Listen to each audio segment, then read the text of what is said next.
Coba dicek ya. Mesin-mesin di sekitar kita itu menggantikan peran religius kita atau meningkatkan kualitas religiusitas kita. Sejak ada HP saya tambah religius, Pak, tambah dekat dengan Allah, ibadahnya tambah banyak. Dengan adanya macam-macam fasilitas dari gadget yang saya miliki. Atau sebaliknya.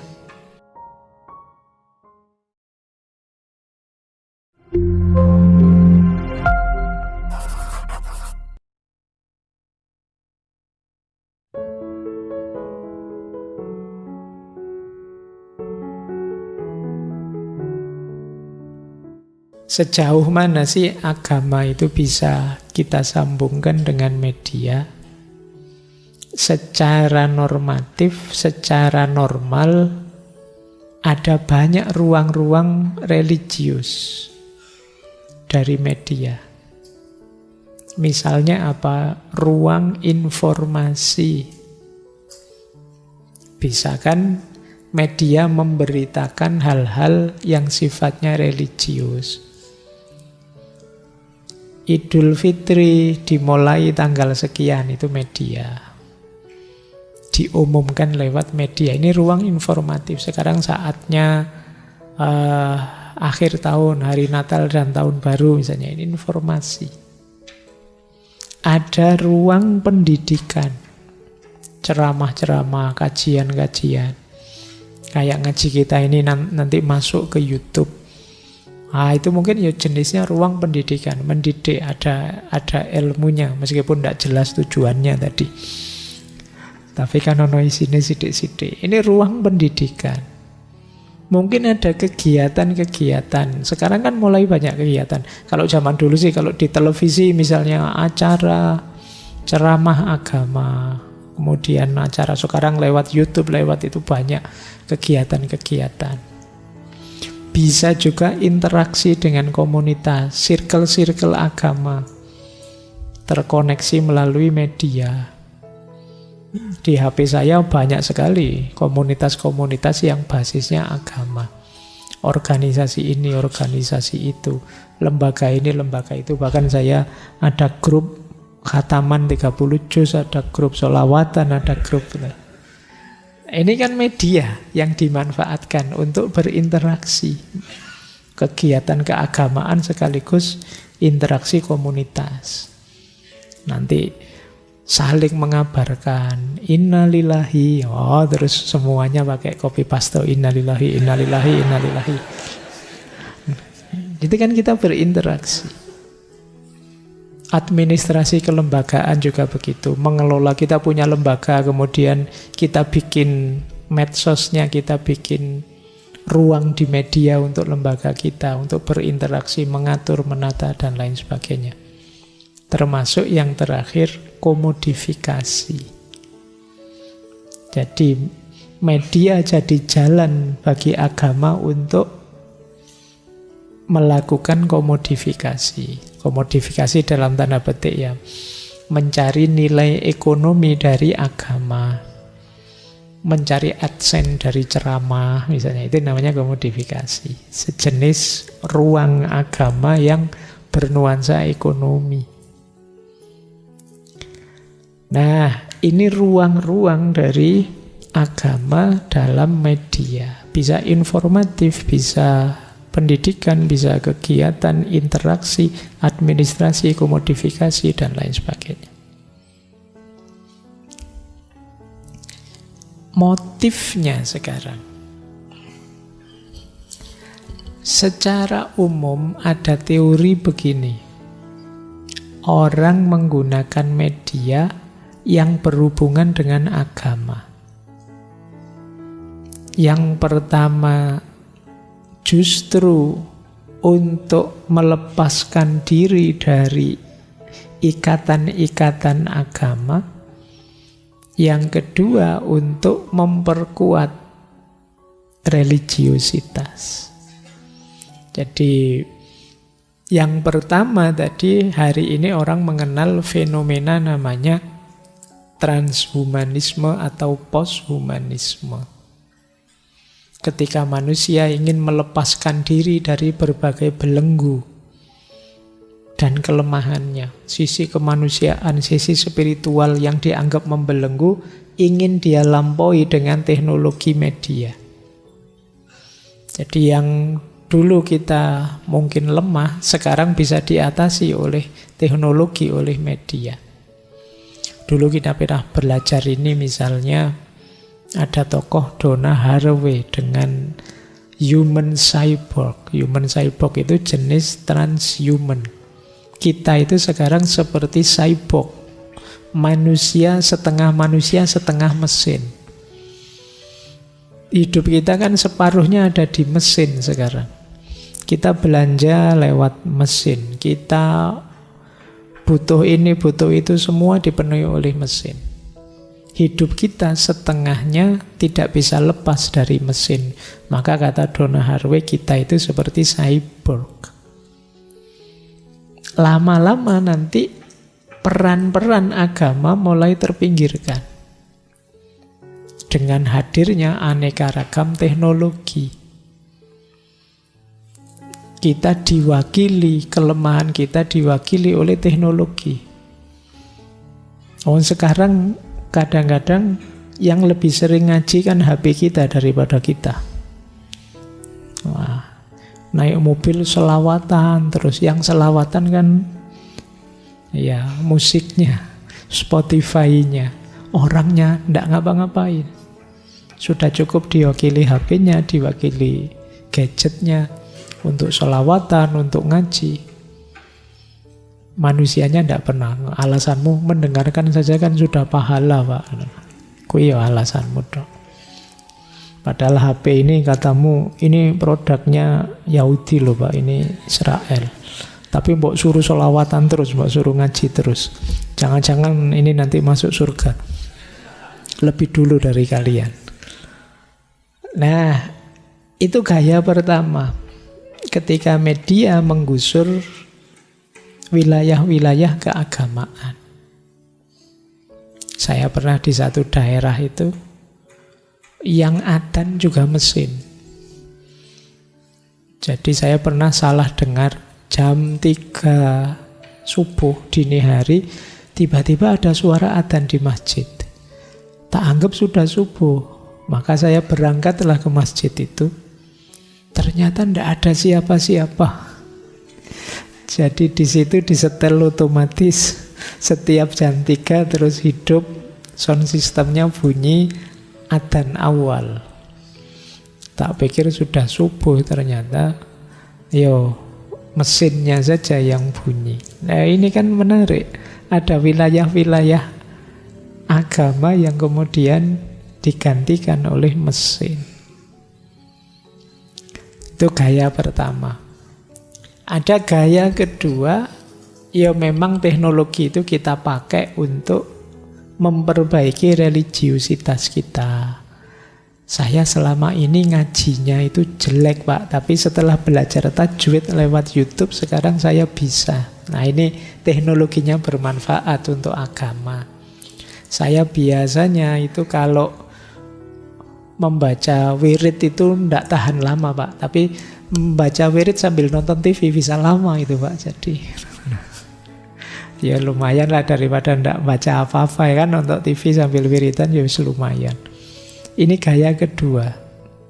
Jadi teknologi yang humanistik, meningkatkan kualitas diri kita sebagai manusia. Nah, teman-teman boleh sekarang introspeksi. Mesin-mesin di sekitar kita itu menggantikan peran religius kita atau meningkatkan kualitas religiusitas kita. Coba dicek ya. Sejak ada HP saya tambah religius, Pak, tambah dekat dengan Allah, ibadahnya tambah banyak. Dengan adanya macam-macam fasilitas dari gadget yang saya miliki. Atau sebaliknya. Saya sekarang jadi agak males ya, Pak. Saya tambah pinter sekarang, Pak, karena ada gadget. Jadi ya saya milih amalan-amalan yang cocok saja, yang sesuai saja dan lain sebagainya. Jadi kualitas ibadahnya tambah turun. Ya kayak tadi, ngajinya digantikan oleh HP, nanti apa-apanya digantikan oleh HP, oleh mesin dan lain sebagainya. Ini dua mode penggunaan media yang berhubungan dengan agama. Lanjut. Nah, ini agak pelan-pelan mikir ini. Kamu sudah ngantuk tak kasih ini. Tidak apa-apa ya. Agama dalam media. Ini istilahnya, ini satu teori hasil penelitian ya. Profilnya agama dalam media. Ada 3 jenis media ketika dia membahas atau menampilkan agama. Ada namanya religious media. Religious media itu ya memang agama yang ditampilkan melalui media-media. Ada jenis kedua. Jenis kedua jurnalisme, journalism on religion. Kalau ini sifatnya melaporkan saja, memberitakan, menggambarkan, menginformasikan hal-hal religius dalam media. Yang ketiga ada jenis banal religion. Banal religion itu kita artikan saja agama yang dangkal. Jadi agama yang dangkal itu ketika media memanfaatkan agama dan isunya dan pernak-perniknya untuk meraih popularitas, meraih viralitas, meraih keuntungan dari agama. Jadi agama diambil hal-hal tertentu yang sifatnya dangkal saja. Yang penting menarik, yang penting followernya banyak.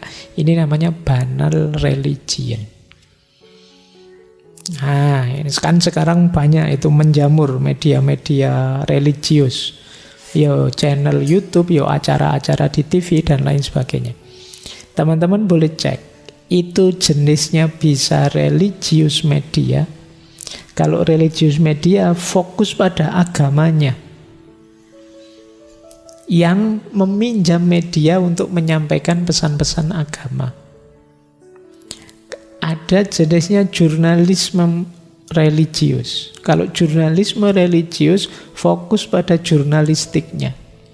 Melaporkan saja kegiatan agama, aktivitas agama, fenomena agama. Ada yang jenis banal religion. Banal religion itu fokus pada medianya. Agama hanya komoditasnya saja. Maka dipilih hal-hal tertentu yang kontroversial, yang layak jual, yang peminatnya banyak, yang mungkin viral, dan lain sebagainya. Nah, ini kalian harus mulai kritis sekarang. Kalau ketemu media-media religius. Isinya apa? Kalau religius media, ya isinya nasihat-nasihat, tafsir-tafsir agama, ajaran-ajaran agama. Itu religius media. Kalau journalism on religion, jurnalisme agama, isinya ya laporan-laporan, fenomena keagamaan, ucapan-ucapan, tindakan tokoh-tokoh agama. Ini journalism on religion. Kalau banal religion, isinya itu ya mungkin simbol-simbol, acara, kegiatan, dipilih yang menguntungkan medianya. Yang kontroversial. Keliru-keliru sedikit tidak masalah, yang penting viral. Pokoknya diambil angle yang mereka untung. Nanti di penelitian itu disebut perannya tokoh agama. Kalau di religious media, ya tokoh agama itu produsen, pemilik, tokoh utama, pemain utama. Dialah fokusnya karena dia yang menyampaikan ajaran-ajaran agama. Tapi kalau dalam jurnalisme religius, tokoh agama ini hanya narasumber. Jadi sumber informasi tentang agama. Kalau di banal religion, tokoh agama itu ya dicari yang agak kontroversial, dicari yang idola-idola, yang kira-kira punya kesaktian aneh-aneh, punya bisa menghibur, punya sisi luar biasa yang ini, yang itu. Itu biasanya banal religion. Yang sakti, yang punya keris bisa menyala, yang punya ngono-ngono itu dicari itu, biar kontroversial. Ini namanya banal religion. Dicari sisi lakunya. Ada banyak ulama-ulama hebat, yang dicari yang unik-unik, yang khas-khas, yang layak jual. Ini namanya banal religion. Fungsinya apa? Kalau religious media ya memang pelajaran agama. Untuk menjalankan ritual-ritual, ceramah-ceramah agama, dan lain sebagainya. Kalau jurnalisme religius fungsinya informatif, pengawasan kritis, politis, ruang publiknya agama, dan lain sebagainya. Kalau banal religion ya fiksi, hiburan, untuk trik-trik, untuk yang viral-viral. Itu banal religion. Nah, terakhir 3 tipe ini ternyata juga ada tantangannya. Ada problemnya. Problemnya apa? Kalau religius media berhadapan dengan tantangan suara yang berbeda. Religius media itu kan biasanya menyampaikan ajaran agama tertentu. Jangan lupa agama-agama itu kadang-kadang banyak alirannya.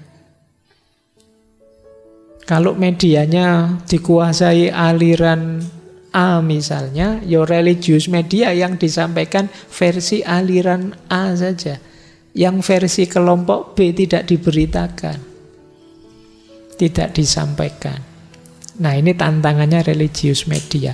Ya benar sih dia ajaran agama yang memanfaatkan media, tapi ajaran agama yang mana ini yang dibawa, yang disampaikan? Itu religious media. Kalau jurnalisme religius, problemnya adalah problem logika agama, lembaga agama ketika isinya tidak sinkron. Jadi problem kritisisme. Jadi jurnalisme itu kan memberitakan saja. Padahal memberitakan itu ya perlu wawasan tertentu untuk memberitakan agama itu. Tidak sekedar fenomenanya apa, ditulisnya apa. Perlu pendalaman-pendalaman. Nah itu kalau sekedar jurnalisme biasa ya akan kesulitan. Sama seperti ada orientalis itu yang zaman dulu yang meneliti agama Islam karena dia melihat dari luar, tidak ngerti seperti apa isinya. Menjelaskan sholat, dia bilangnya begini, umat Islam itu sehari 5 kali membentur-benturkan kepalanya ke lantai. Itu kita ngamuk kalau ada kalimat gini kan. Lah ya memang dia tidak paham itu maksudnya, itu kan sujud. Tapi dia yang melihatnya kan kalau yang tidak ngerti, lu ngapain itu orang kepalanya dibentur-benturkan ke lantai itu. Nah, ada problem ini. Jurnalisme religius itu. Jadi karena agama kan ya ada makna-makna dalam. Tidak bisa hanya dilihat dari luarnya saja kemudian dideskripsikan. Nah ini problemnya. Sementara kalau banal religion ya tentu saja problemnya problem kedangkalan. Bahkan penyimpangan. Agama tidak begitu. Agama bukan hanya itu. Jauh lebih luas dan lebih dalam. Oke ya, silahkan kalau ada yang tertarik teori ini untuk meneliti media. Sejauh mana media religius yang kamu ikuti itu? Apakah jenisnya religius media? Ataukah jenisnya jurnalisme on religion atau jurnalisme religius? Ataukah jenisnya banal religion? Oke ya, kalau ngaji filsafat kira-kira ada di mana? Banal ya. Temanya milih suka-suka saja, tidak punya visi religius. Atau jurnalisme, atau religius media. Tapi ya alirannya kan juga tidak jelas. Ya nanti kamu yang neliti, silahkan. Baik, jadi inilah profil agama dalam media.